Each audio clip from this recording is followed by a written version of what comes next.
You guys know the drill. Every Tuesday, waiver wire pickups ranked at every single position. Let's go.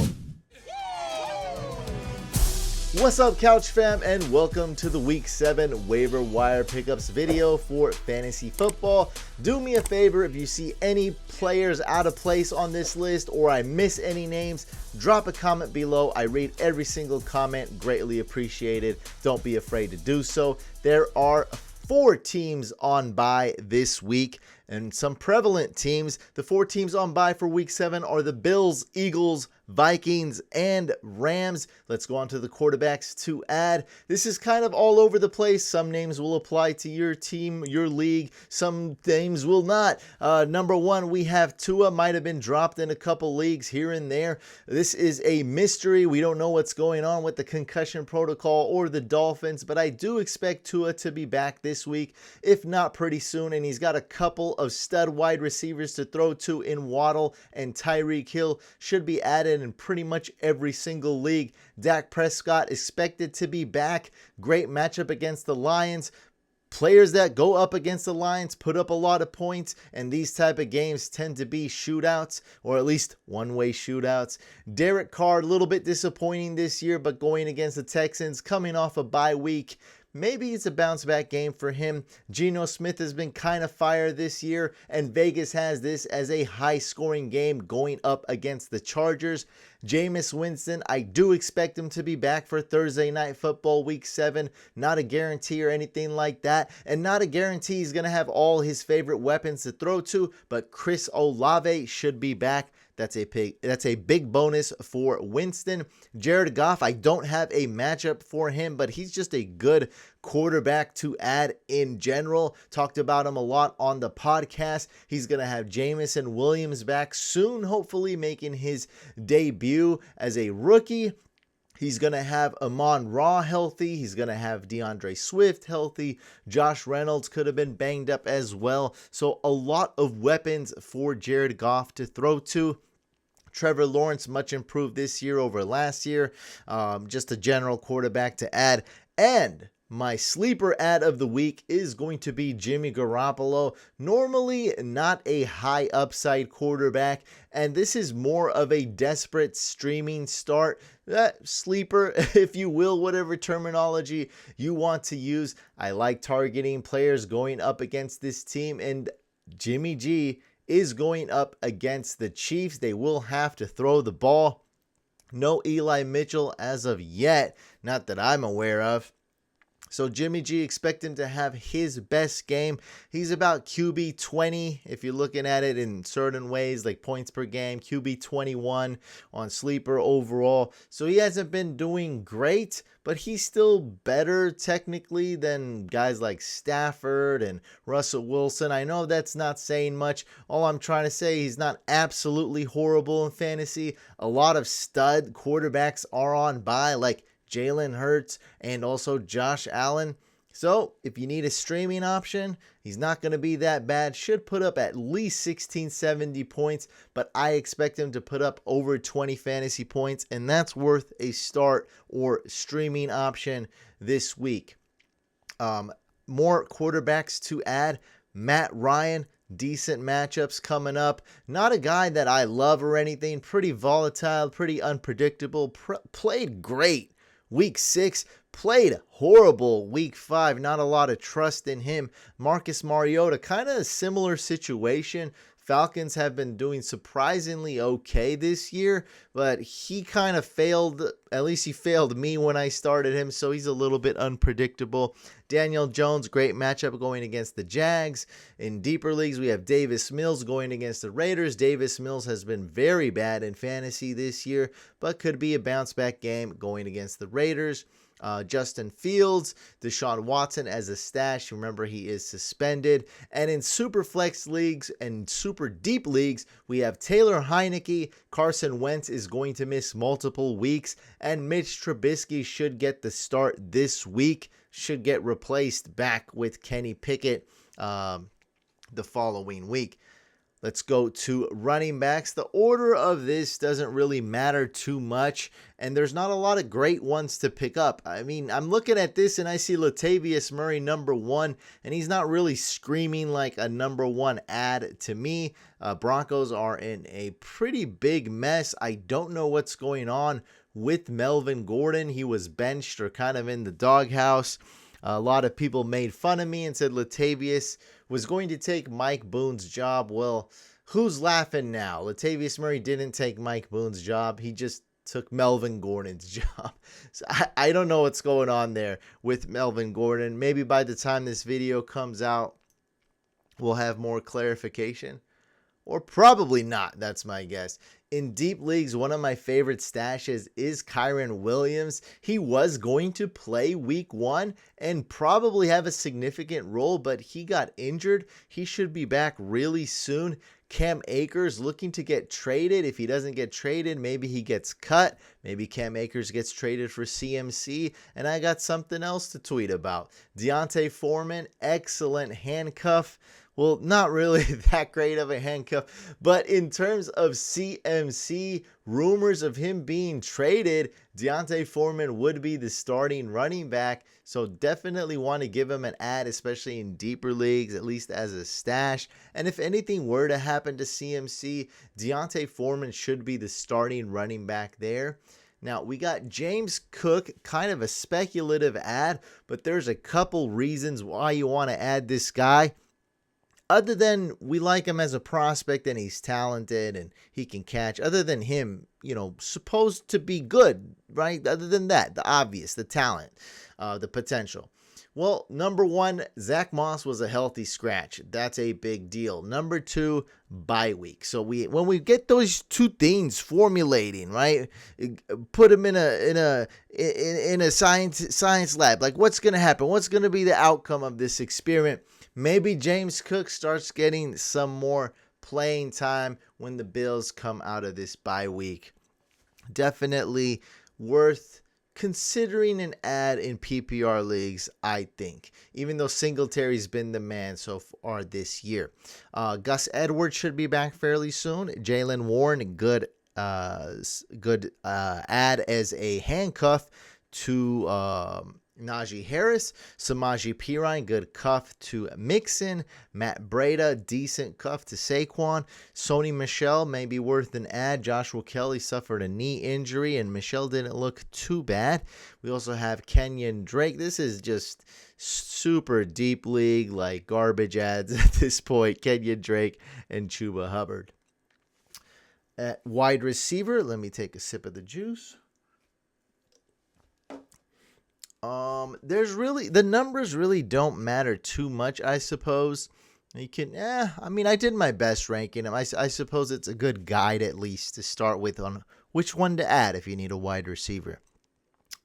Romeo Doubs, Michael Gallup, especially now that he's being ramped up, and he should be close to like 90%, 100%, right? Every week he should be getting more and more healthier coming off that major injury, and Dak Prescott coming back, so Gallup should be added in a lot of leagues.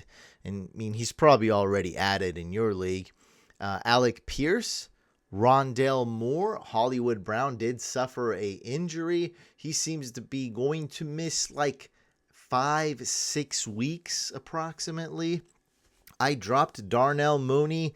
I regret it the slightest. I don't regret it too much, but maybe I should have held on to him instead of adding some crazy speculative ads. But you know what? I don't regret it because some of those ads did not work out and I dropped them, but it was worth the upside. Like, if they did hit, I think they would have hit big, and Darnell Mooney's just on a team that spreads the ball and doesn't really pass often.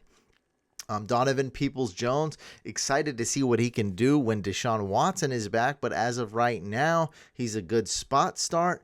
Nico Collins, this one I've been pushing for a few weeks, and it really hasn't worked out, so I don't have much faith in it. I guess in a deep league, you can throw a dart and see if he scores a touchdown against the Raiders.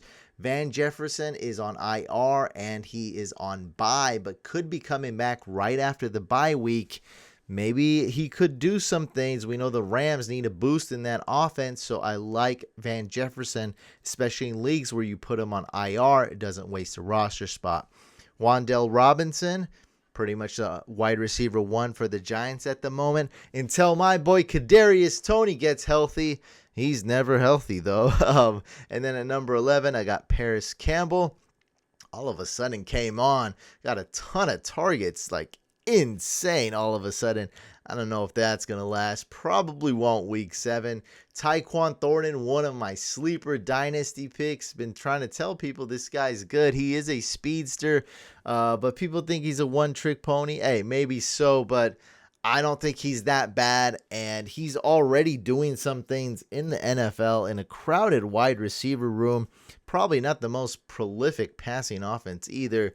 I like him in more like best ball dynasty. And then we have Robbie Anderson. Now, I do have him low just because I think he is worth an ad. I do think he has some kind of value here. It's just like, how much do we trust him? What kind of floor does he have? How much playing time will he get now?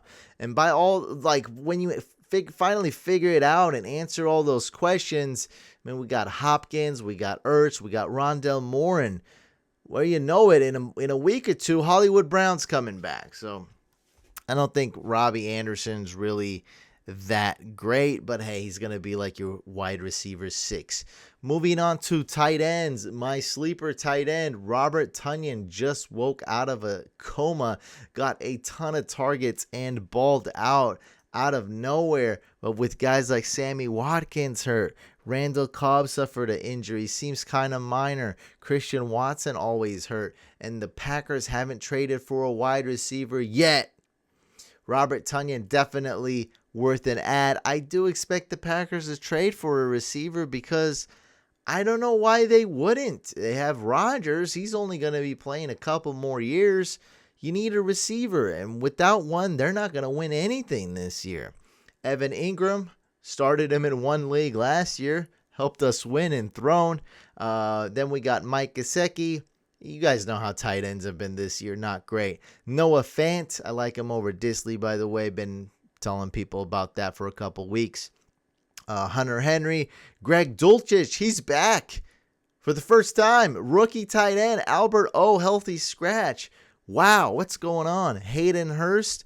Daniel Bellinger. Jake Ferguson. If Schultz is out again. Cade Otton. Rookie tight end for the Bucks.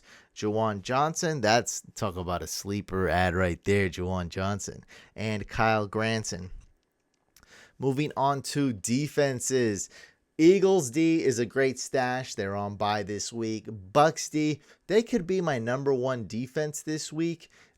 Great start. Now, they're not on this list, right, because they're added and rostered in every single league. So I just want to make that. I always get a question like that. How about the Bucks D? I'm like, they're good, but they're rostered in 99% of leagues. So more realistically, defenses that you might be able to find in your league. Patriots D going against the Bears. The Bears don't put up a lot of fantasy points. Everybody knows that. Usually low-scoring games, at least on their end. Packers D going against Washington. No Carson Wentz. Maybe no Jahan Dotson either. Cowboys D going against the Lions. Cowboys D is just good overall defense. Dolphins D going against the Steelers. Ravens D going against the Browns. Bengals D going against the Falcons. Raiders D. Broncos D. Giants D. Jags D. And Titans D. I'd say you kind of want... really try to get one of these top 2, if not like top 4. That's kind of like the tier for me. So try to get the Patriots or Packers. If you can't, settle for the Cowboys or Dolphins. For kickers, lots of elite options this week. I know they've been frustrating.